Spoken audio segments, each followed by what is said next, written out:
Abra sua Bíblia em Romanos capítulo 10, onde nós vamos fazer a leitura do texto bíblico.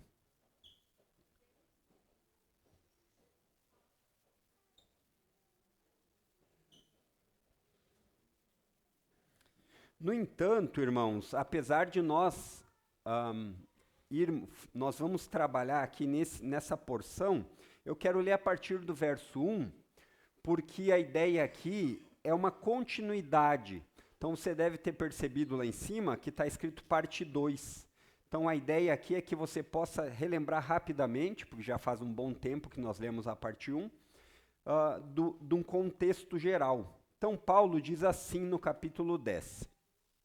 Irmãos, o desejo do meu coração e a minha súplica a Deus em favor deles é para que sejam salvos. Porque dou testemunho a favor deles de que têm zelo por Deus, porém não com entendimento. Desconhecendo a justiça de Deus e procurando estabelecer a sua própria justiça, não se sujeitaram à justiça que vem de Deus. Porque o fim da lei é Cristo, para a justiça de todo aquele que crê. Agora é o que nós vamos trabalhar. Ora, Moisés descreve assim a justiça que procede da lei. Aquele que observar os seus preceitos, por eles viverá. Mas a justiça que procede da fé afirma o seguinte: não pergunte em seu coração quem subirá ao céu, isto é, para trazer Cristo do alto. Ou quem descerá ao abismo, isto é, para levantar Cristo dentre os mortos. Porém, o que se diz? A palavra está perto de você, na sua boca e no seu coração. Isto é, a palavra da fé que pregamos. Se com a boca você confessar Jesus como Senhor, e em seu coração crer que Deus o ressuscitou dentre os mortos, você será salvo. Porque com o coração se crê para a justiça, e com a boca se confessa para a salvação. Pois a Escritura diz: todo aquele que nele crê não será envergonhado. Porque não há distinção entre judeu e grego, uma vez que o mesmo é o Senhor de todos, rico para com todos os que o invocam. Porque todo aquele que invocar o nome do Senhor será salvo. Pense comigo por um instante, se nós fizéssemos uma entrevista a respeito de religião, talvez fizéssemos ali fora aquelas perguntas de entrevista na rua, da vida espiritual. Que valor tem a vida espiritual para as pessoas? Se nós saíssemos aqui, fizéssemos um mutirão aqui, uns voluntários, quem sabe no futuro, né? E fizéssemos uma enquete perguntando para as pessoas: você acredita em Deus? Essa é uma pergunta. A segunda, nós poderíamos perguntar assim: você tem um relacionamento com Deus? Esse relacionamento que você tem com Deus é baseado em quê? E a última pergunta, que talvez fosse a que fizesse fechar todas as outras, é: e você acredita que você precisa ser salvo, que você precisa de salvação? Parou pensar? Que respostas nós teríamos? Certamente teríamos respostas positivas e negativas. Então, muitas pessoas diriam que não acreditam em Deus. Mas eu acredito que a grande maioria diria sim, eu acredito em Deus. Aí as pessoas, você tem um relacionamento com Ele? As pessoas diriam sim, do meu jeito, né? Ou em casa, no meu quarto. E aí talvez você perguntasse também, e esse relacionamento é baseado em quê? Muitas pessoas diriam o que nós escutamos: eu sou uma boa pessoa. Eu sou uma pessoa sincera diante de Deus. E talvez o grande ponto aqui seria: você acha que precisa de salvação? Talvez as pessoas dissessem não, porque eu sou uma boa pessoa. Ou talvez as pessoas dissessem sim.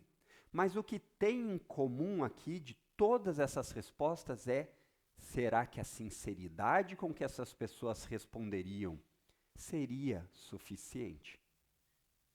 Nesse capítulo 10, Paulo está falando com os seus compatriotas judeus. Por isso que ele fala a respeito de que ele conhece eles. E ele está falando para pessoas que responderiam à nossa entrevista com vários sim.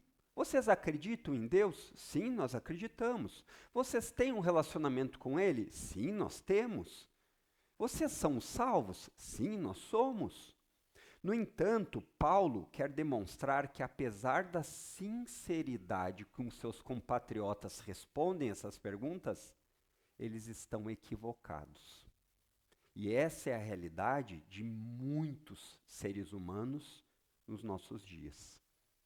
Paulo quer demonstrar que a sinceridade deles não é possível dar a salvação. E essa demonstração perigosa de sinceridade é importante para nós.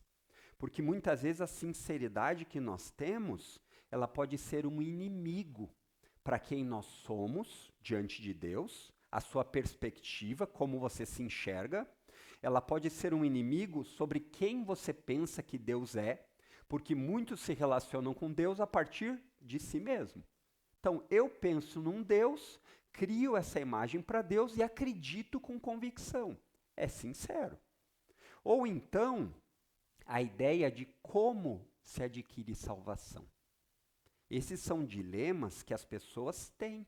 E são perigos sinceros que cada um de nós aqui e toda a humanidade, seus familiares, seus amigos da escola, as pessoas com que você convive, correm o risco.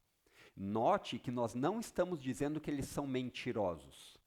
Muitas pessoas não são mentirosas a respeito daquilo que elas creem, mas elas podem estar sinceramente equivocadas. O objetivo aqui dessa manhã é que você e eu possamos compreender algumas realidades a partir da Bíblia. E a primeira delas está no verso 5. A salvação não pode ser encontrada ou alcançada por esforço ou merecimento. Olha o que o apóstolo Paulo ensina aí no verso 5. Ora, Moisés descreve assim a justiça que procede da lei. Aquele que observar os seus preceitos, por eles viverá.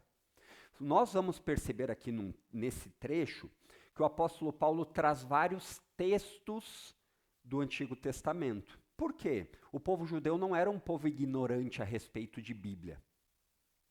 Eles não eram um povo que não entendiam nada. Então, nada melhor para Paulo explicar para eles que eles estão equivocados do que trazer Bíblia. Então, você vai perceber vários textos tirados aqui do Antigo Testamento para comprovar o que Paulo quer mostrar. E eu não sei se você já percebeu, e isso é uma bênção, talvez você não perceba, eu sou meio infantil às vezes e eu me alegro com umas coisas bem pequenininhas. Mas assim, as primeiras vezes que eu vi que a Bíblia que nós temos, a grande maioria, tem uma letrinha pequena. Conforme você vai lendo, às vezes tem uma letrinha pequena. Não sei se você já percebeu isso. O nome disso é referência cruzada.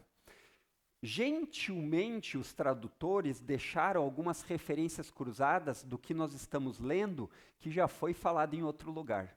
A primeira vez que eu vi isso, eu fiquei muito feliz. Eu disse, uau, porque você vai conectando e vendo como a Bíblia é harmoniosa. E é isso que o apóstolo Paulo está fazendo aqui, trazendo a harmonia bíblica para que eles pudessem perceber o equívoco. E Paulo aqui, ele vai falar nesse verso 5, uma explicação do verso 4. O tema do verso 4 é a justificação, a justiça que se adquire de Deus. E esse termo aqui, justificação, é um tema muito sensível para Paulo. É um tema muito especial para o judeu. O judeu não era alguém sem religiosidade.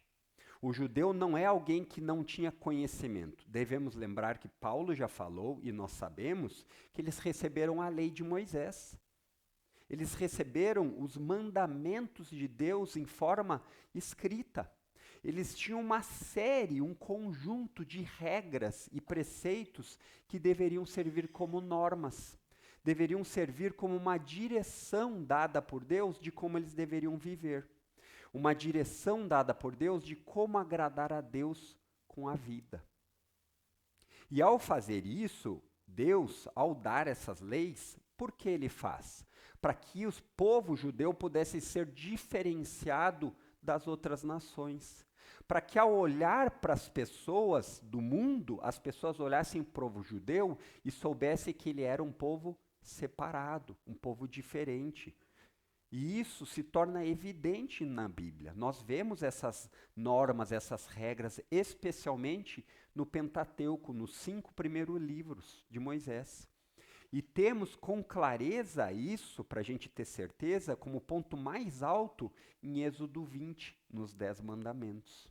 Então, Paulo, ele quer demonstrar aqui para eles, um povo que conhecia de regras, de mandamentos, que existem 2 formas de alcançar essa justiça de Deus, essa justificação. E a ideia aqui que você precisa lembrar é, a justiça que Paulo está falando aqui não é um mero fazer as coisas corretas. Porque esse conceito ele é trazido também quando a gente pensa fazer o que é justo, né? Quando você fala, você tem que fazer as coisas de maneira justa. Você está querendo dizer fazer as coisas corretamente. E isso é bem-vindo, isso existe esse contexto, mas não é o que Paulo está falando. Paulo está falando aqui a ideia de você, diante de Deus, ter um status, ter uma maneira de ser enxergado diante de Deus. Então, Deus olha para a humanidade, lembra de Romanos 3:23? Todos pecaram e não alcançam o padrão da glória de Deus. Então, todos são inimigos de Deus.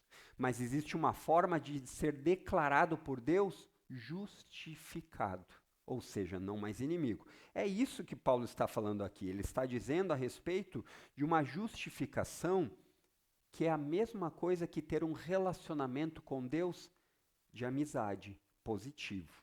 Então, Paulo, ao fazer isso, ele está citando Levítico 18:5, quando ele diz aqui: ora, Moisés descreve assim a justiça que procede da lei. Aquele que observar os seus preceitos, por eles viverá. Essa é uma citação lá do Antigo Testamento. E lá no contexto desse texto, Paulo está falando, melhor, Moisés está falando sobre a necessidade do povo judeu de viver uma vida santa, de viver uma vida que seria reconhecido pelos outros povos como um povo separado. E dentro do contexto específico aqui de Moisés, a ideia era: Israel saiu do Egito. Israel não é mais escravo. Então agora Israel precisa viver de uma maneira afastada dos costumes e práticas de onde eles foram libertos, do Egito, mas também diferente dos costumes e das práticas para onde eles vão, a terra prometida de Canaã. Então, o contexto de Moisés é de falar isso. Olha, vocês, vivendo da maneira que Deus vai falar para vocês viverem, vocês serão diferentes desse povo. No entanto, Paulo, ele faz isso para apontar que a realidade que os judeus estavam entendendo da lei que foi dada lá atrás para Moisés estava equivocado.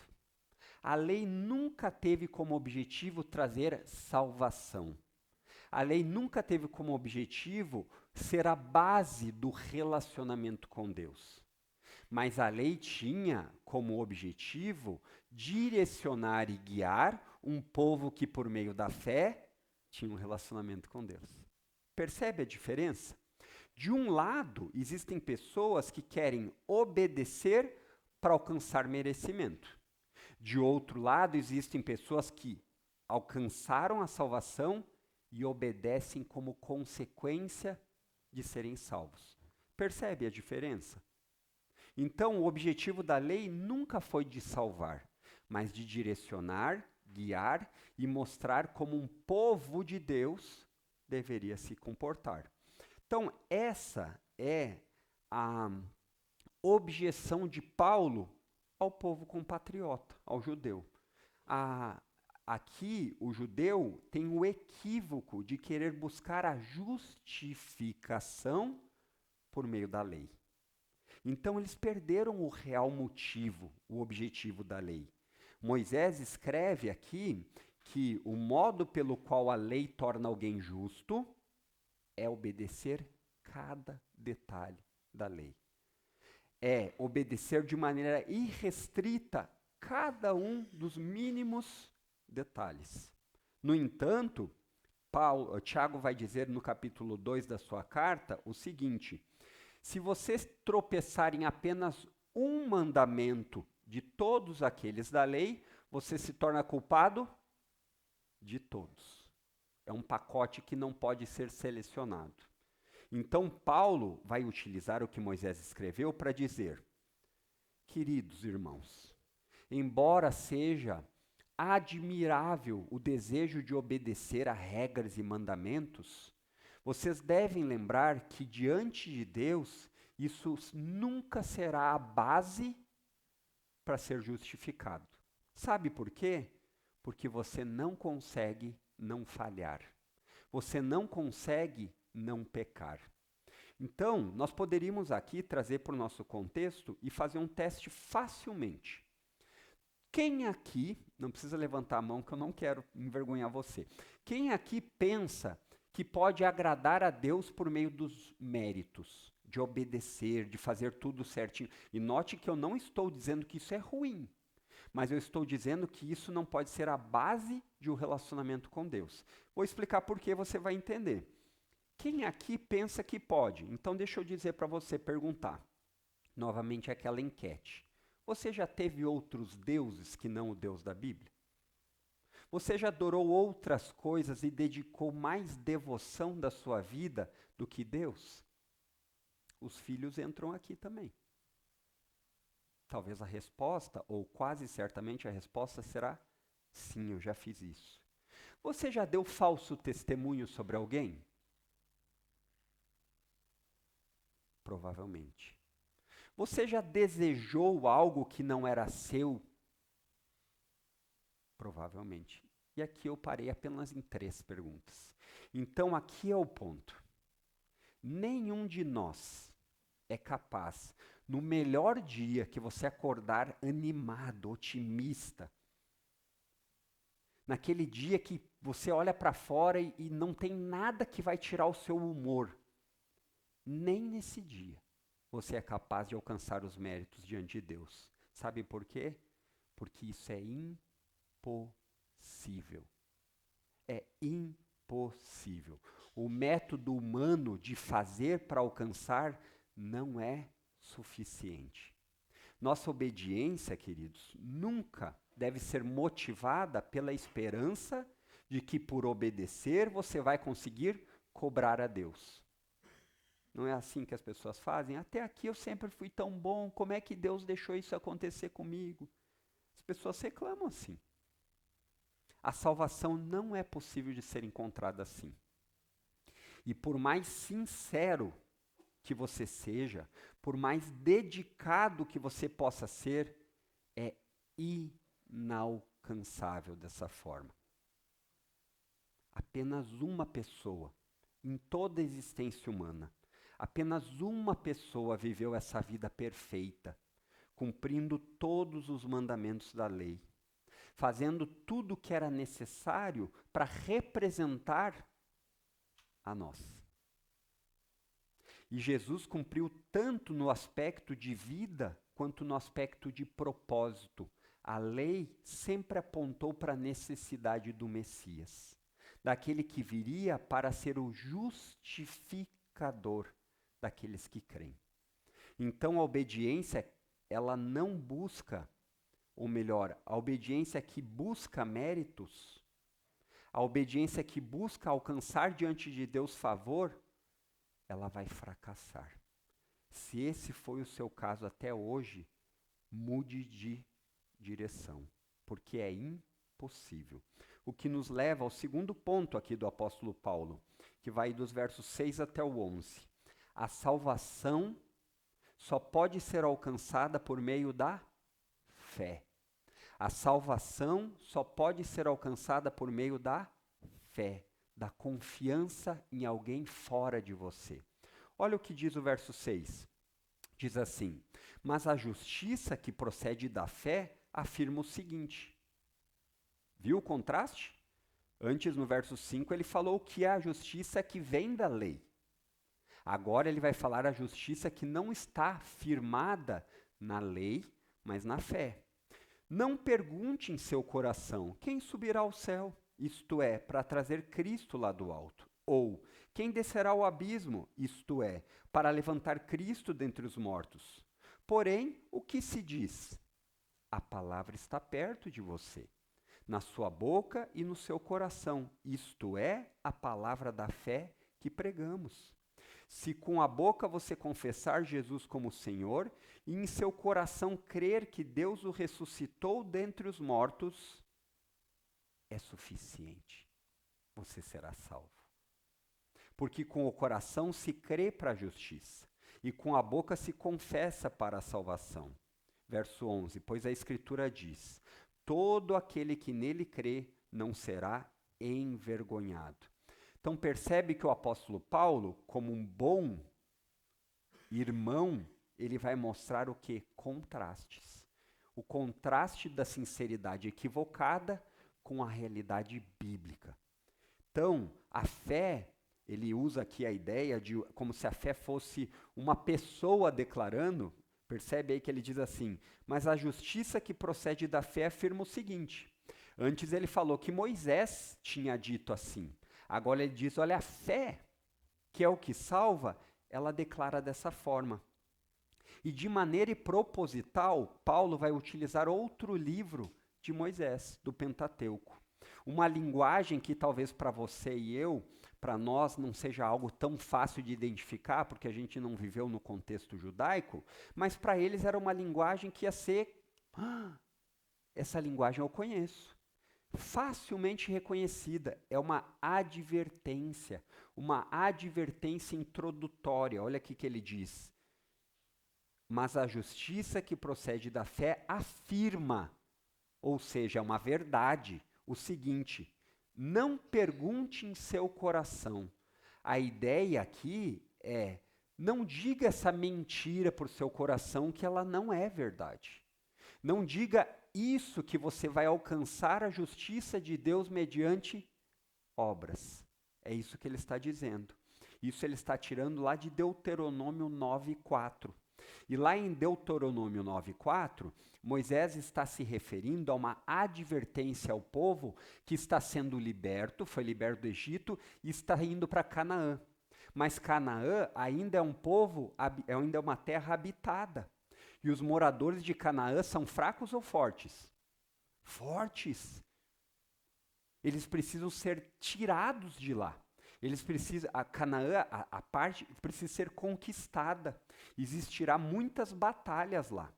E Moisés está dizendo assim, quando isto acontecer, não diga em seu coração, foi a minha justiça. Deus fez isso porque nós somos bons, nós merecemos. Lá no contexto, Moisés está dizendo, lembrem que Deus fez isso não por conta de quem vocês são, mas por conta de quem Ele é. Então não pensem que essas coisas vão se suceder porque vocês são justos diante de Deus. Porque a justiça de vocês é melhor do que a dos egípcios. Porque a justiça de vocês é melhor do que o povo de Canaã. Não é. A justiça nossa não é melhor do que a justiça das pessoas que não creem em Cristo. Nunca o mérito está em nós. Nunca. E isso é importante de lembrar, porque isso nos faz ter uma posição mais humilde para viver esse tempo. Isso nos faz ter uma posição mais realista de quem nós somos. Isso nos faz não nos compararmos com o nosso vizinho que é alcoólatra, mas talvez com aquele que é exemplar. E aí, ao olhar isso, você não vai dizer assim, Deus me ama porque eu sou bonzinho. Deus me ama porque olha como eu não sou viciado como esse vizinho meu. Esse não é a base dos méritos. Essa não é a base do relacionamento, os méritos. Então, o ponto do apóstolo Paulo é deixar claro que a salvação não pode ser encontrada nos méritos porque nós não temos méritos.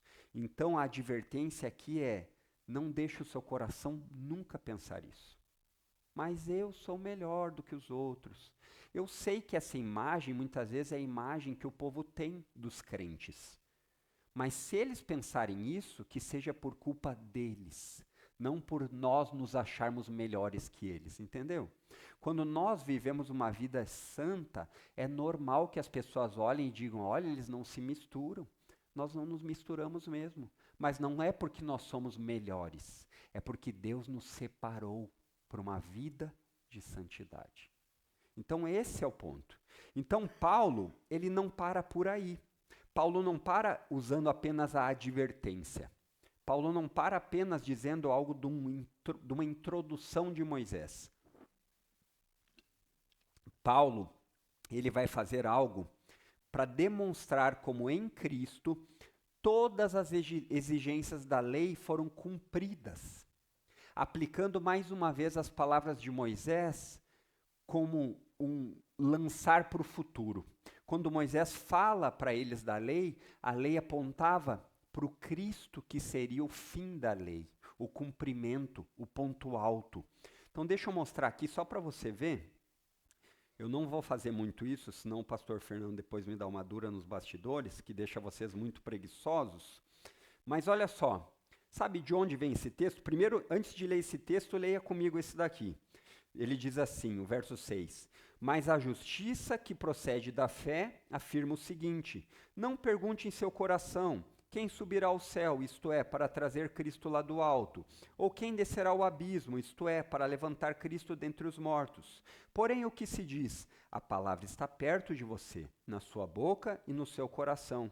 Isto é a palavra de fé que pregamos. Se com a boca você confessar Jesus como Senhor, em seu coração crer que Deus o ressuscitou dentre os mortos, você será salvo. Porque com o coração se crê para a justiça e com a boca se confessa para a salvação. Olha aí o texto de Deuteronômio. Moisés falando para o povo. O contexto aqui de Moisés falando para o povo é impedir que os israelitas vivessem uma vida de qualquer forma, dizendo assim, nós não conhecemos a vontade de Deus. Olha o que Moisés escreve. Este mandamento que lhes dou hoje não é difícil demais para vocês, nem está fora do seu alcance. Não está guardado no céu tão longe que vocês tenham que perguntar, quem subirá ao céu a fim de trazê-lo até nós aqui embaixo, para que possamos ouvir e obedecer. Não está guardado além do mar, tão distante que vocês tenham que perguntar, quem atravessará o mar a fim de trazê-los até nós, para que possamos ouvir e obedecer? Não, a mensagem está bem perto, está em seus lábios e em seu coração, para que possam obedecer. Parece com o que o apóstolo Paulo está falando? Faz sentido? O apóstolo Paulo está quase copiando literalmente as palavras de Moisés. No entanto, o apóstolo Paulo está colocando aqui o sentido real da lei, Cristo. Paulo aqui está anunciando que aquilo que eles atribuíam para o alcance da lei, para conhecer a vontade de Deus, é entregue por Deus em Jesus. O método de Deus perdoar, salvar, se tornou acessível por meio de Jesus. Jesus está perto, acessível. E o objetivo aqui do apóstolo Paulo é mostrar que Cristo não é alcançado por meio dos nossos esforços pessoais.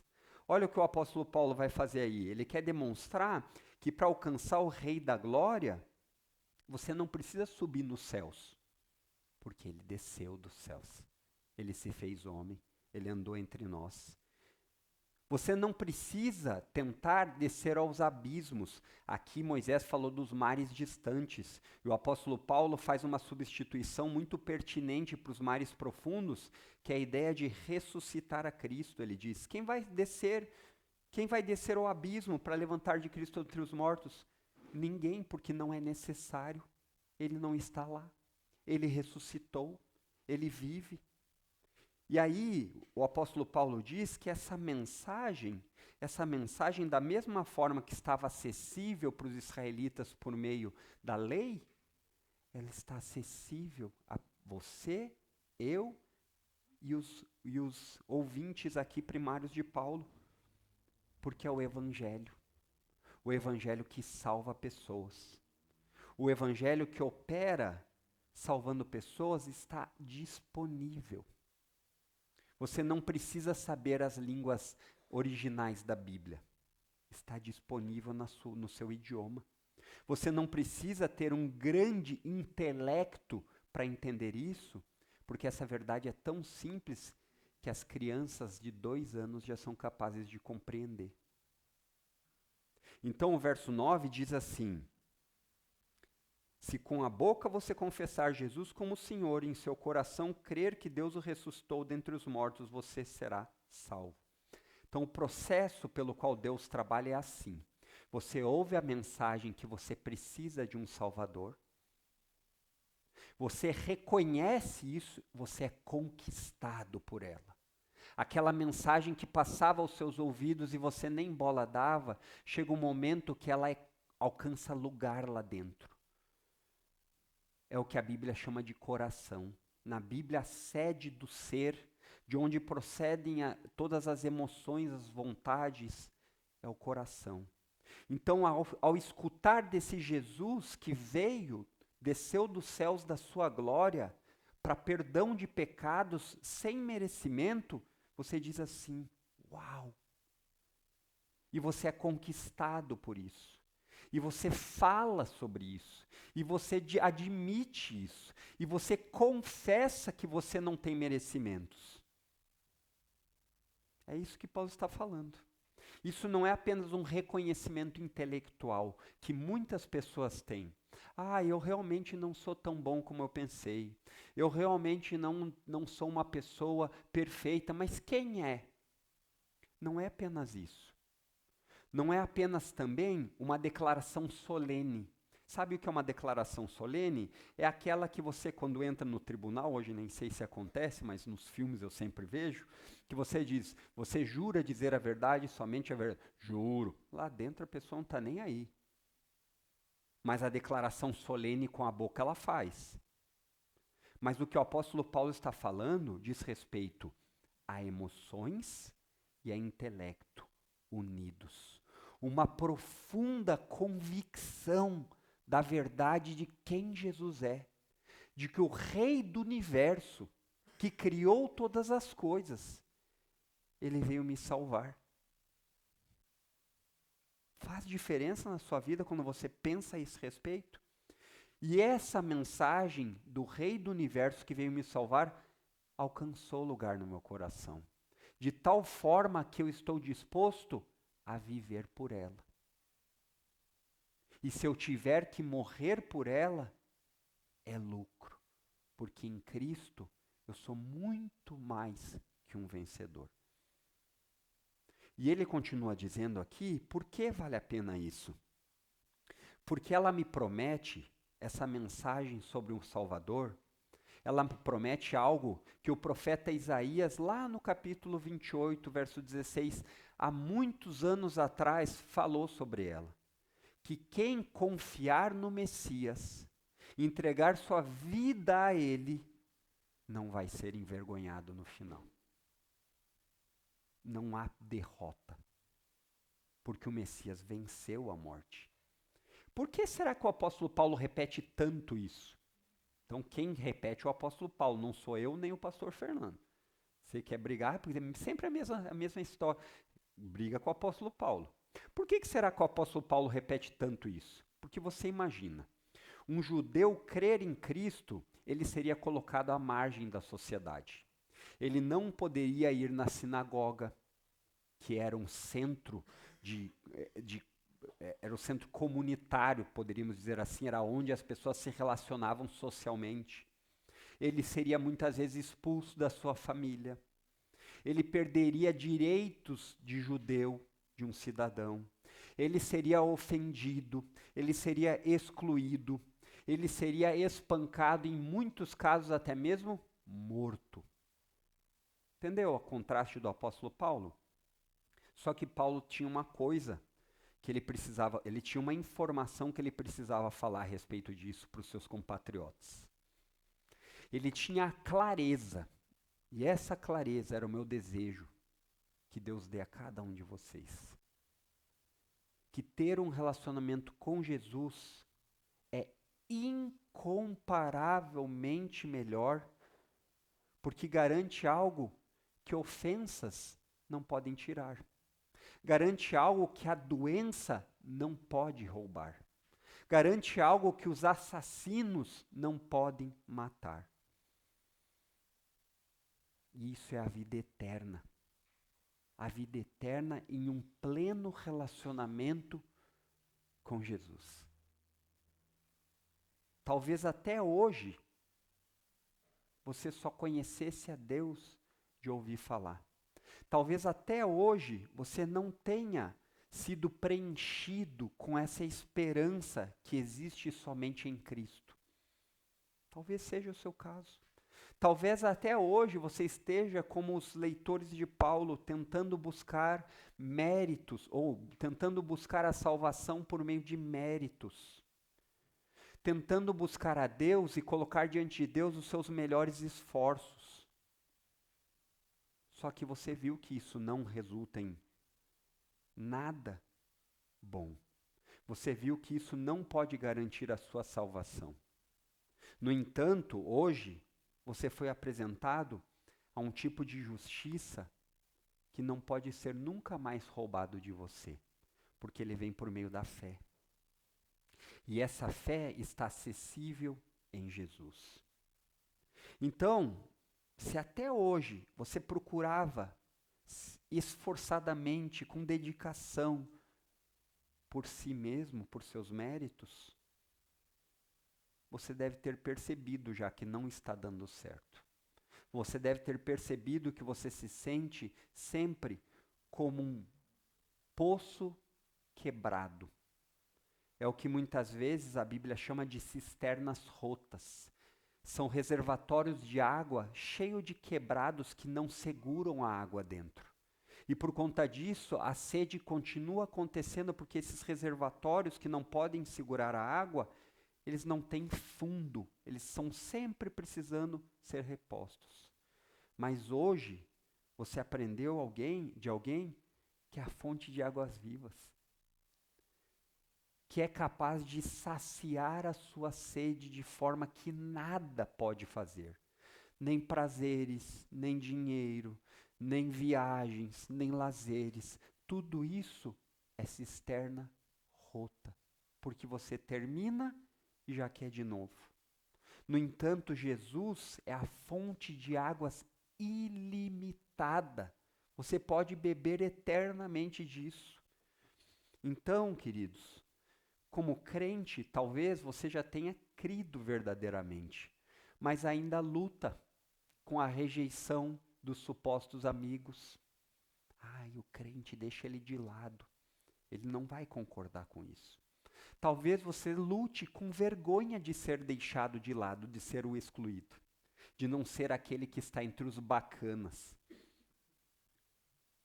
Mas deixa eu lhe dizer algo, na esperança de que o Espírito de Deus fundamente isso no seu coração e crie raízes nesse terreno. Jesus basta. Jesus é suficiente. Se todos os outros, inclusive seu cônjuge ou seus pais, lhe abandonarem, ele permanece fiel. Jesus deve ser a expressão máxima daquilo que você chama de alegria. Todos os outros lugares que você quiser depositar alegria são como esses poços furados, que não são capazes de sustentar a alegria.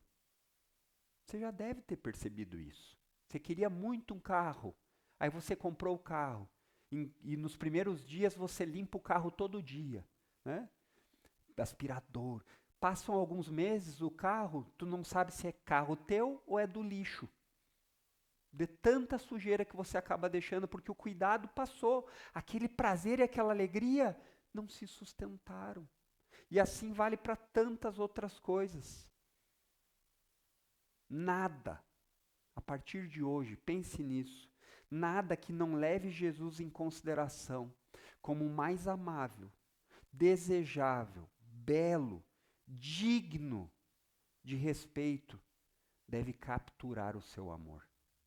Se alguma coisa que você tem vivido, algum tipo de lazer que você tem desfrutado, algum tipo de prioridade que você tem na sua vida não leva Jesus em consideração? Repense a respeito disso. Porque tudo isso funciona como falsos prazeres. Alegrias que podem até temporariamente lhe satisfazer, mas diferente do que Paulo fala aqui, de Isaías 28, que em Jesus não envergonha, essas coisas lhe envergonharão. Porque naquele dia, diante de Deus, você não vai conseguir barganhar. Mas aqueles que estão em Cristo Jesus não passarão vergonha. O que nos leva ao terceiro ponto. A salvação pela fé, essa salvação está disponível a todos. A todos, sem distinção. Versos 12 e 13, ele diz assim: porque não há distinção entre judeu e grego, uma vez que é o mesmo, é o Senhor de todos, rico para todos os que o invocam, porque todo aquele que invocar o nome do Senhor será salvo. Apesar de aqui nesse trecho, Paulo estar intencionalmente escrevendo para um público majoritariamente judaico, a ideia aqui de dirigir-se aos seus compatriotas judeus, Paulo, ele quer mais uma vez demonstrar como da mesma forma que todos seres humanos, todos, judeus, não judeus, gregos, etíopes, todas as raças estão debaixo do juízo e da condenação, que ele já falou lá em Romanos 3, 23, inclusive é o versículo que nós estamos memorizando com as crianças, porque todos pecaram e não alcançam o padrão da glória de Deus. Existe uma universalidade na condenação. Existe aqui uma realidade objetiva e universal. Alcança todas as raças, alcança todos os povos. Não importa onde você está, não importa quem você seja, não importa a sua conta bancária, não importa se você fala mais de um idioma, o pecado alcança todos, toda a raça.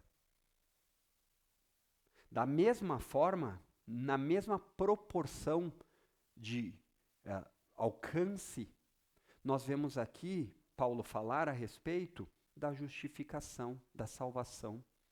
Ela está acessível a todos. Precisa ser uma raça específica? Não. Ela está disponível ao japonês e ao brasileiro, ao branco e ao negro, ao pobre e ao rico. É somente no Evangelho que existe essa maravilhosa, multiforme graça de Deus. Você vê que as pessoas na sociedade, e isso acontece de uma maneira normal, ou não sei se normal, mas é o que acontece, você se relaciona com pessoas que têm afinidade. Então, por exemplo, dificilmente você verá num grupo de alta sociedade alguém com uma empregada doméstica no meio. Não. Há pouco tempo atrás, inclusive, essa distinção de você não senta comigo na mesa, essas coisas assim, aconteciam. No entanto, o Evangelho, ele une pessoas de todas as raças, de todas as condições sociais. E é isso que Paulo está falando. Nisto, não existe distinção. Na maneira como nós podemos alcançar a salvação, é só por meio de Cristo. Não importa quem você seja, se você não for a Cristo, você não alcançará a salvação. Da mesma forma que não importa onde você esteja, quem você seja, se você for a Cristo, você tem salvação. Então, Paulo, quando fala isso aqui, ele diz, no verso 11 e 12, toda a Escritura diz, todo aquele que nele crê não será envergonhado. E agora ele explica, verso 12, não há distinção entre judeu e grego, uma vez que o mesmo é o Senhor de todos, rico para com que todos os que o invocam. Então você percebe que o argumento de Paulo é muito simples. Quantos deuses há? Só um Deus verdadeiro. Quantos caminhos há? Somente um caminho. Quantos Messias existem? Somente um Jesus. Ele é o caminho, a verdade e a vida. Só existe um meio de alcançar, por meio da fé, da confiança no Filho de Deus que veio ao mundo. Nisto não há distinção. E Paulo aqui, ele cita mais um texto do Antigo Testamento, nessa parte final do verso 3. Todo aquele que invocar o nome do Senhor será salvo. Aqui tem uma letrinha. Você vai ver que tem a referência cruzada. Paulo está citando Joel 2,32. E Paulo, ao citar Joel 2,32, que diz, todo aquele que invocar o nome do Senhor será salvo, ele quer dar ênfase em pelo menos duas coisas importantes que nós precisamos saber. A primeira é que a salvação é monergística. Não existe uma cooperação. O homem faz a sua parte e Deus faz a dele. Não. É Deus quem salva do começo ao fim. É Deus quem providenciou o meio. Foi Jesus quem desceu. Não é nós que subimos. E a segunda coisa que Paulo quer dizer aqui é que Deus é rico com todos os que o invocam. A ideia qual é? No trono de Deus, a graça que ele tem é inesgotável. A riqueza que Deus tem em dispensar graça está disponível. Deus abençoa generosamente uma porção de graça abundante todos aqueles que o procuram, que o buscam, que entendem que precisam de salvação. Essa é a maior necessidade que o ser humano tem. É verdade que nós no dia a dia gostaríamos de ter, talvez, roupas tal, carro tal, mas o ponto principal diz respeito à vida eterna. O problema é que o nosso coração está muitas vezes tão anestesiado com os prazeres que nos rodeiam, que a maior alegria que existe, que é a vida eterna e um relacionamento com Deus, acaba não sendo tão visível, porque é necessário olhar com os olhos da fé. Mas Paulo, aqui ao enfatizar isso, ele quer dizer o seguinte: você precisa de graça, se aproxime com confiança do trono da graça. Porque se você se aproximar dessa forma, com confiança, você vai receber misericórdia todos os dias. E vai encontrar graça todos os dias, conforme Hebreus 4,16 diz. Deus diz aqui, por meio do que o apóstolo Paulo diz, que ele é favorável, que ele está disposto a ajudar todos que reconhecem que precisam de Cristo. Ele não rejeita nenhum. Sabe por que ele não rejeita? Porque a sua graça é inesgotável. E o ponto que talvez tenha chamado sua atenção é que ele diz a ideia, ele usa uma palavrinha dizendo, final do verso 12, o mesmo é o Senhor de todos, rico para com todos os que o invocam. Invocam. Depois ele diz no verso 13, pois todo aquele que invocar o nome do Senhor será salvo. Invocar não é simplesmente um ato de falar. A intenção ao escrever isso na Bíblia é trazer a ideia de um ato de clamor, de desespero, de ajuda, de socorro, de dependência, de alguém que ao reconhecer que está perdido diz, me salva. E esse reconhecimento, essa invocação, ela acaba tendo um resultado de adoração. Porque você sai da sua autossuficiência para colocar a sua necessidade em outro fora de você. E isso traz louvor. Por quê? Porque você reconhece que precisa de alguém que o ajude. Eu não sei se você já teve ou não essa experiência de necessidade de invocar ao Senhor. Mas existem momentos na vida em que simplesmente você vai reconhecer a incapacidade de fazer algo. Reconhecer a incapacidade que você tem diante de Deus. Especialmente quando você está falando de salvação. Especialmente quando você entende que não tem nada que possa oferecer a Deus que Deus já não tenha. E esse invocar é a mesma coisa que o apóstolo Paulo acabou de falar nos versos 8 em diante, sobre crer com o coração e confessar com a boca. O invocar é um resumo dessas duas coisas. O invocar é isso. E muitas vezes, aqui falando em experiência própria, muitas vezes esse invocar vai ser chorando em alta voz, dizendo, me ajuda, Senhor. Outras vezes vai ser num silêncio apertado em que as palavras nem saem. Mas esse ato diz respeito a uma profunda necessidade de ajuda do único que é capaz de nos ajudar. Diz respeito a um grito desesperado de alguém que está se afogando e que não consegue mais continuar nadando por suas próprias forças. Ele vê que por suas próprias forças ele está se afogando e ele vai morrer. Que ele não é capaz mais de se sustentar a si mesmo. E o que o apóstolo Paulo diz é que esse Deus da Bíblia não vai recusar isso.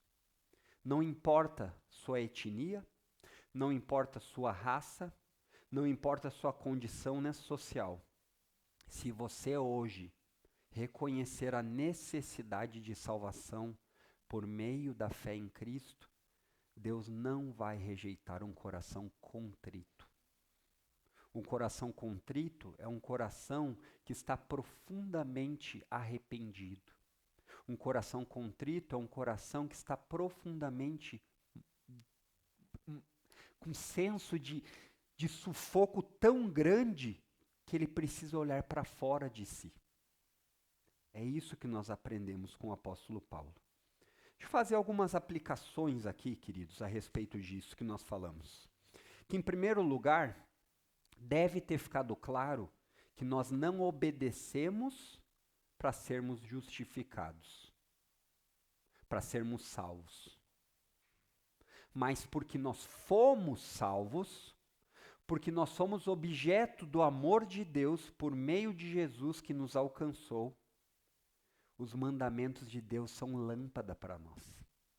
Eles são desejáveis mais do que o ouro, mais doces do que o mel. É isso que o salmista diz. Então, nós, crentes em Jesus, obedecemos os mandamentos porque eles são a expressão de amor de um Pai que nos cuida. Em segundo lugar, que você tenha entendido que a fé cristã é uma junção de testemunho e convicção, de mente e coração. Não diz respeito apenas falar intelectualmente, mas crer no mais profundo da sua alma, coração. Por isso que você não vai ver aqui na igreja repetição de fórmulas. Muitas igrejas usam esse texto para dizer o seguinte, olha, se você falar que Jesus é Salvador e disser que você acredita que Ele ressuscitou dos mortos, tá tudo certo. Então vem à frente e fale comigo. Jesus, não é isso que o apóstolo Paulo está falando. O apóstolo Paulo está falando de uma convicção da informação que transforma a sua vida. Você não vai mais viver da mesma forma que você vivia ontem, se essa verdade aqui alcançou o caminho. E ao fazer isso, muitas igrejas sinceras, eu não estou dizendo que muitas dessas igrejas façam isso com uma intenção diabólica, mas elas estão sinceramente equivocadas. E ao estarem sinceramente equivocadas, elas podem passar uma falsa confiança do que é crer em Cristo. Não é isso que o apóstolo Paulo ensinou. A fé diz respeito, sabe o quê?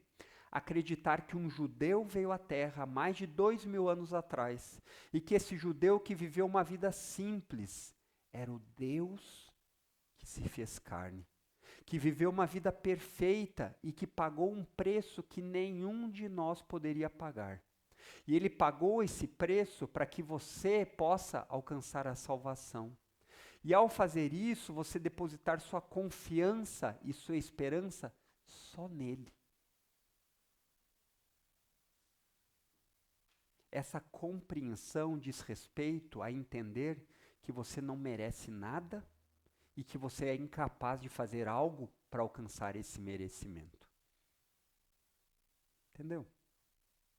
E em terceiro lugar, nós aprendemos aqui que Deus não está escondido. Deus não está difícil de ser encontrado. Deus se fez revelar em Cristo. Deus se apresentou em Cristo. Jesus está perto. Ainda é possível achá-lo.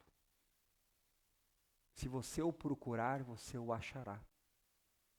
Não importa em qual família você nasceu. Não importa o quanto você tem sido considerado grande entre os homens ou insignificante entre os homens. Se você invocar o Filho de Deus, você será salvo. Para finalizar, se você ainda não creu em Jesus, hoje é o dia. Se você ainda não creu em Jesus, não perca mais nenhum minuto. Porque viver sem Jesus é perda de tempo. Não importa o quão bem-sucedido você seja no trabalho, não importa o quão bem-sucedido você seja na sua família, sem Jesus é perda de tempo. Mas se você creu, saiba que o trono de graça está aberto para você. Saiba que você pode chegar aos pés de Cristo e clamar: me ajuda, porque eu não consigo. E você pode ter certeza que Deus está lhe ouvindo, sabe por quê? Porque você é uma boa pessoa. Não, não é por isso. É porque Jesus lhe representa. Por causa de Jesus, suas orações são ouvidas. Por causa de Jesus, você foi adotado. Você pode se chamar filho de Deus. Lembre-se que diariamente Deus tem o seu estoque de graça abundante. Então, parece, tanto pelas escrituras quanto até pela vida pessoal, parece que a medida de graça só vale por dia. Que a medida que Deus dispensa de graça para você e para mim é para aquele dia. Que o maná precisa ser buscado em Deus diariamente. E eu penso que os motivos que Deus faz são para que você e eu dependamos dele. Porque se ele desse um estoque ilimitado de graça para o resto da sua vida, talvez você o deixasse de lado.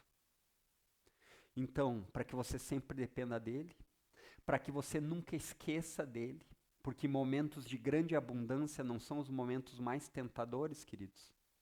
Não são aqueles momentos que a gente é tentado não vir na igreja. Não são aqueles momentos que a gente é tentado nem orar. Não são aqueles momentos que a gente muitas vezes nem abre a Bíblia. Mas eu tenho certeza, pelo que Pedro fala na sua primeira carta, que muitas vezes isso acontece para que você não ame mais esse mundo do que você ama a Deus. As circunstâncias da vida muitas vezes se tornam difíceis para que você veja que esse mundo não pode lhe oferecer a alegria que está em Cristo. Amém, queridos? Vamos ter uma palavra de oração então. Feche os seus olhos. Pai Santo, graças te damos. Mais uma manhã aqui juntos. Obrigado. Obrigado porque não são os nossos méritos que nos tornam aceitáveis diante de ti, mas os méritos de Cristo, nosso Salvador. Perdoa-nos, Pai, Porque tantas vezes o nosso prazer, a nossa alegria, ela não está só em Cristo. Ajuda-nos a meditarmos nisso. Ajuda-nos a nos ocuparmos com aquilo que é bom, com aquilo que é justo, com aquilo que é agradável, com aquilo que aos teus olhos é honroso. E nos ajuda a termos cada vez mais olhos vigilantes, para não sermos pegos de surpresa com aquilo que parece ser honroso, agradável, belo, mas que aos teus olhos não é. Todos nós precisamos, Pai, da tua graça diária. Mas especialmente, Deus, nós queremos te agradecer porque o Senhor nos salva em Cristo Jesus.